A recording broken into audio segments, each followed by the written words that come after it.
દેશમાંથી ભીંડા લાવા સીવી તો પૂરો પણ કરવો પડશે ને. અને આ બેન જોવો, મારે કપડાં સુકવવાનું કામ શરૂ હતું અને આ બેન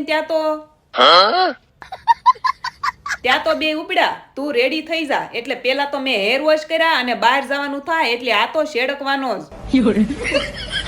પછી ગયા લાંબા રૂટે. લાંબા રૂટનું તો બાનું હતું, મારે હારું હારું ખાવું હતું. એટલે પછી તો પહોંચ્યા શેઠ શેઠાણીમાં. આયા તો વેટિંગમાં રહેવું પડ્યું. ત્યાં તો જીનુને મળી ગયા નાના નાના સબસ્ક્રાઈબર. અને આજે તો મેન્યુ રાજને આપ્યું, તમે ઓર્ડર કરો. પણ એણે તો મારી પસંદનું કાજુ હાંડી અને નાન સિલેક્ટ કર્યું. સાસ તો જોવે અને આ ડીમ ડીમ લાઈટ. જમીન પછી મારે કંઈક મીઠું મીઠું ખાવું હતું, રસગુલ્લા. આયા તો હાથ ધોવા માટે ગરમ પાણી અને ટીસ્યુમાં પણ શેઠ શેઠાણી. અને લાસ્ટમાં તો આ હોય જ. અને આ રહ્યું સુરત. ટ્રાફિક તો ઓલ ટાઈમ. આજ